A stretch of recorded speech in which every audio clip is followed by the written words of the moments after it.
திருவாரூர் மாவட்டத்தில் 70 கோடி ரூபாய் கடன் வழங்கியுள்ளோம். இந்த ஆண்டு அந்த இலக்கை பல மடங்காக உயர்த்தி சங்கத்தில் ஏற்கனவே இருக்கக்கூடிய 8500க்கும் மேற்பட்ட உறுப்பினர்கள் யார் யாருக்கெல்லாம் கடன் வசதி கிடைக்கவில்லையோ அத்தனை பேருக்கும் இந்த ஆண்டு கடன் வழங்கி கால்நடைகளை வாங்க உதவி செய்வதற்கு துறை சார்ந்த அலுவலர்களுக்கு அறிவுரை வழங்கியுள்ளோம்.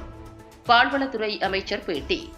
திருவாரூர் மாவட்ட ஆட்சியர் அலுவலக கூட்டரங்கில் பால்வளத்துறை மற்றும் தஞ்சாவூர் மாவட்ட பால் உற்பத்தியாளர்கள் கூட்டுறவு ஒன்றியம் இணைந்து நடத்தும் கூட்டுறவு பால் உற்பத்தியாளர்கள் சங்க செயலாளர்கள் அனைத்து இணைத்துறை அலுவலர்கள் உடனான கலந்தாய்வு கூட்டம் பால்வளத்துறை அமைச்சர் மனோ தங்கராஜ் தலைமையில் நடைபெற்றது.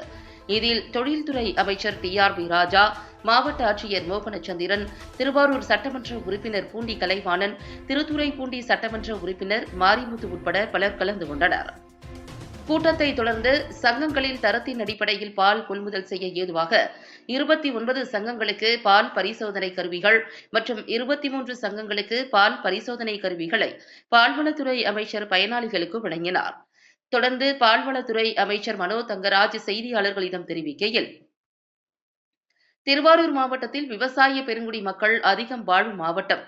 இங்கு பால்வளத்துறை செயல்பாடுகளை இன்னும் அதிகப்படுத்த வேண்டிய தேவை உள்ளது. இங்கு பால்வளத்துறை கூட்டுறவு சங்கங்கள் 55 உள்ளது. அதனை இன்னும் அதிக எண்ணிக்கையில் கொண்டுவர அறிவுரை வழங்கியுள்ளோம். எந்தெந்த பகுதிகளில் விவசாயிகள் அதிகம் உள்ளார்களோ அங்கு சங்கங்கள் உருவாக்க வேண்டும் என கூறியுள்ளோம். அதேபோன்று முதல்வரின் ஆட்சியில் பல்வேறு முயற்சியின் விளைவாக 1.5 ஆண்டுகளில் மட்டும் 1000 கோடி ரூபாய்க்கு மேல் விவசாய பெருங்குடி மக்களுக்கு கடன் வழங்கியுள்ளோம். திருவாரூர் மாவட்டத்தில் 70 கோடி ரூபாய் கடன் வழங்கியுள்ளோம். இந்த ஆண்டு அந்த இலக்கை பல மடங்காக உயர்த்தி சங்கத்தில் ஏற்கனவே இருக்கக்கூடிய 8500க்கும் மேற்பட்ட உறுப்பினர்கள் யார் யாருக்கெல்லாம் கடன் வசதி கிடைக்கவில்லையோ அத்தனை பேருக்கும் இந்த ஆண்டு கடன் வழங்கி கால்நடைகளை வாங்க உதவி செய்வதற்கு துறை சார்ந்த அலுவலர்களுக்கு அறிவுரை வழங்கியுள்ளோம். அதனை ஏற்று இந்த ஆண்டு இந்த மாவட்டத்தில் இருக்கக்கூடிய விவசாயிகளுக்கு யார் யாருக்கு கடன் உதவி தேவையோ அவர்கள் கடன் உதவி பெறும் வகையில் பால்வளத்துறை முனைப்பாக பணிகளை மேற்கொள்ளும்.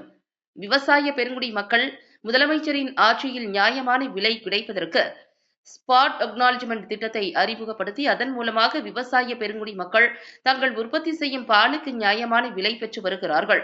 எனவே அத்தனை விவசாய மக்களும் தங்கள் பகுதியில் உள்ள கூட்டுறவு சங்கங்கள் திட்டங்களை நடைமுறைப்படுத்துகிறதா என்று கேட்டறிந்து பாலுக்கு நியாயமான விலையை பெற்றுக்கொள்ள வேண்டும்.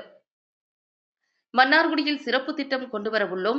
பால்வளத்துறை மூலம் பால் உற்பத்தி செய்கின்ற மையம் உருவாக்கி இருக்கிறோம் என தெரிவித்தார். தொடர்ந்து அதிமுக எடப்பாடி பழனிசாமி பொள்ளாச்சி பாலியல் பிரச்சினையில் நடுநிலைமையுடன் செயல்பட்டோம், CBI விசாரணைக்கு உத்தரவிட்டோம் என தெரிவித்துள்ளாரே என்ற கேள்விக்கு, ஒரு வழக்கில் எவ்வளவு காலதாமதமாக முதல் தகவல் அறிக்கை பதிவு செய்தார்கள். அந்த நடவடிக்கை சரியில்லாத காரணத்தினால்தான் அன்று CBI அதை கையில் எடுத்தது. அது மிகப்பெரிய வரலாறு. இப்போது ஒரு வரலாறு நடந்திருக்கிறது.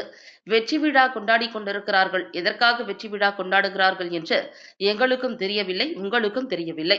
இது எல்லாமே தந்திரம்தான். அவர்கள் செய்ததும் தந்திரம்தான், இவர்கள் செய்வதும் தந்திரம்தான். ஆனால் திமுக சம்பவம் நடந்த பிறகு எப்படி உடனடியாக நடவடிக்கை எடுக்க முடியுமோ அதை எடுத்துள்ளார்கள். இதில் குறை சொல்வதற்கு யாருக்கும் எந்த உரிமையும் இல்லை. குறிப்பாக அதிமுகவிற்கும் பாஜகவிற்கும் எந்த உரிமையும் இல்லை. சட்டம் கடமையை செய்ய அவர்கள் தடுத்தார்கள் என்பது குற்றச்சாட்டு. அதனால்தான் CBI கையில் எடுத்தது என தெரிவித்தார். இன்றைய காலை முதல் நாங்கள் இந்த மாவட்டத்தில் அன்புக்குரிய அமைச்சர், தொழில்துறை அமைச்சர் அவர்கள், அதுபோன்று சட்டமன்ற உறுப்பினர் திருவாரூர் மற்றும் திருத்துறைப்பூண்டி, நம்முடைய நாடாளுமன்ற எங்களுடைய துறையினுடைய MD, மாவட்ட ஆட்சியர் உள்ளிட்ட அலுவலர்களோடு ஆய்வுப்பணிகளை மேற்கொண்டிருக்கிறோம். திருவாரூர் மாவட்டத்தை பொறுத்தவரை விவசாய பெருங்குடி மக்கள் அதிகம் வாழுகின்ற மாவட்டம். எனவே இங்கு பால்வளத்துறையினுடைய செயல்பாடுகளை இன்னும் அதிகப்படுத்த வேண்டிய ஒரு தேவை இருக்கிறது என்பதை நாங்கள் புரிந்திருக்கிறோம். எனவேதான் இப்போது இங்கு இருக்கக்கூடிய கூட்டுறவு சங்கங்கள், பால் உற்பத்தியாளர் கூட்டுறவு சங்கம் 55 இருக்கிறது. அதை இன்னும் அதிக எண்ணிக்கையில் கொண்டு வருவதற்கான அறிவுரைகளை இன்றைக்கு வழங்கியிருக்கிறது. எந்தெந்த பகுதிகளில் அன்கவர்டு ஏரியாஸ் என்று சொல்ல விவசாயிகளிலிருந்தும் அங்கே சங்கங்கள் இல்லையோ அங்கே உடனடியாக சங்கங்கள் உருவாக்க வேண்டும் என்று கூறியிருக்கிறோம். அதே போன்று நம்முடைய மாண்பு முதல்வருடைய ஆட்சியில் எடுக்கப்பட்ட பல்வேறு முயற்சியின் விளைவாக கடந்த 1.5 ஆண்டுகளில் மட்டும் நாம் 1000 கோடி ரூபாய்க்கு மேல் விவசாய பெருங்குடி மக்களுக்கு கடன் வழங்கி. அதுல பாத்தீங்கன்னா இந்த திருவாரூர் மாவட்டத்தில் 70 கோடி ரூபாய் கடன் வழங்கியிருக்கிறது. இந்த ஆண்டு அந்த இலக்கை இன்னும் பல மடங்காக உயர்த்தி நம்முடைய சங்கத்தில் ஏற்கனவே இருக்கக்கூடிய 8500க்கும் மேற்பட்ட உறுப்பினர்களில் யார் யாருக்கெல்லாம் கடன் வசதி கிடைக்கவில்லையோ அத்தனை பேருக்கும் இந்த ஆண்டு கடன் வழங்கி அவர்கள் அதன் மூலமாக கால்நடைகள் வாங்குவதற்கான உதவியை செய்வதற்கு துறை சார்ந்த அலுவலர்களுக்கும் அந்த லைன் டிபார்ட்மெண்ட்ஸ் பிற துறைகள் சார்ந்த அலுவலர்களுக்கும் நாங்கள் இன்றைக்கு உரிய அறிவுரைகள் வழங்கியிருக்கிறோம்.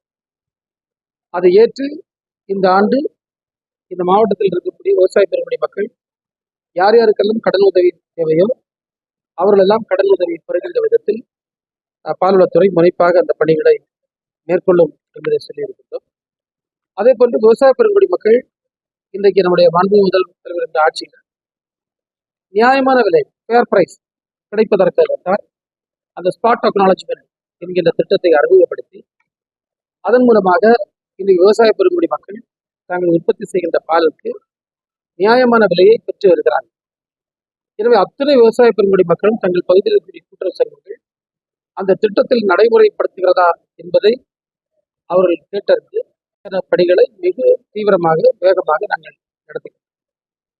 இப்ப நம்ம மன்னார்குடிக்கு சிறப்பு திட்டங்கள் கொண்டு வரப்போம். ஏன்னா அங்க 2.5 ஏக்கர் நிலம் நமக்கு இருக்கு. மாண்பு அமைச்சர் அவர்கள் அதில் ரொம்ப ஆர்வமா இருக்காங்க. அதில் நம்முடைய துறையின் மூலமாக அங்கு கண்டிப்பாக பால் உபபொருட்கள் உற்பத்தி செய்கின்ற ஒரு மையம் நம்ம உருவாக்குறோம்.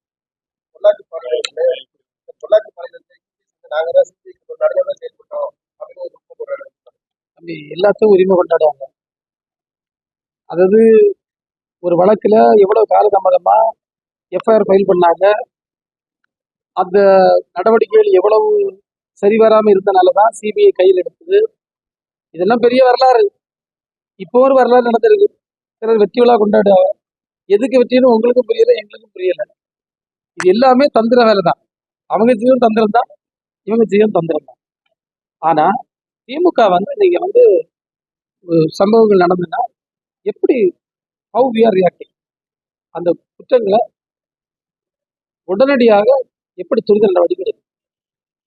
இதை குறை சொல்வதற்கு யாருக்கும் குறிப்பா அண்ணா திமுக பாஜக எந்த அவங்க சட்டத்தை கடமை செய்து தடுத்தார்கள் என்பது அவங்க பேர்ல குற்றச்சாட்டு. அதனாலதான் சிபிஐ